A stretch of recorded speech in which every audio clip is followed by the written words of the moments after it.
Tahukah kamu, banyak manusia masuk surga bukan karena hidupnya, tapi karena satu sujud terakhirnya.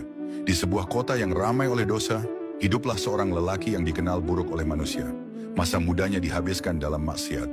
Salat sering ia tinggalkan. Mabuk, zina, dan kelalaian menjadi bagian dari hidupnya. Namanya disebut sebagai peringatan, bukan teladan. Setiap azan berkumandang, ia justru menertawakannya. Setiap nasihat datang, ia mengusirnya. Hingga seluruh manusia mengira pintu kebaikan telah tertutup untuknya.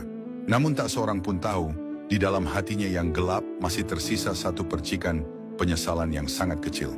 Ia sendiri tidak tahu kapan api itu akan menyala kembali. Hingga pada suatu malam, tubuhnya gemetar hebat.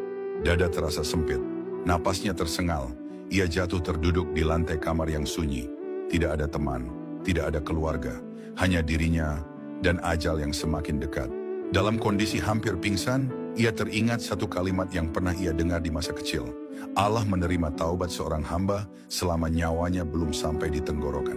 Dengan sisa tenaga yang hampir habis, ia bangkit tertatih. Air matanya jatuh di lantai. Suaranya nyaris tak terdengar ketika ia berucap, "Ya Allah, jika pintumu masih terbuka, aku mohon, jangan tutup malam ini." Dengan tubuh yang gemetar, ia mengambil air wudhu.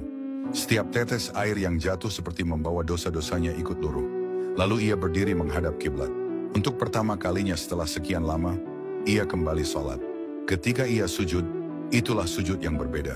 Sujud yang lahir dari kehancuran, sujud yang lahir dari penyesalan, sujud yang lahir dari harapan terakhir seorang pendosa. Keningnya menempel di lantai, tangisnya pecah, seluruh tubuhnya bergetar. Dalam sujud itu ia berkata, "Ya Allah, jika Engkau menolakku malam ini, aku tidak tahu harus kembali kemana." Dan di saat itulah, ajal menjemputnya. Ia wafat di dalam keadaan sujud. Kabar kematiannya menyebar. Orang-orang terkejut. Mereka berkata, "Bukankah dia pendosa? Bukankah dia tak pernah salat?" Namun para malaikat mencatat sesuatu yang tidak dicatat manusia, bahwa ia meninggal dalam keadaan kembali kepada Allah. Rasulullah bersabda, "Sesungguhnya setiap amal tergantung pada akhirnya." Malam itu, satu sujud menghapus lautan dosa. Satu tangisan mengalahkan tahun-tahun kemaksiatan.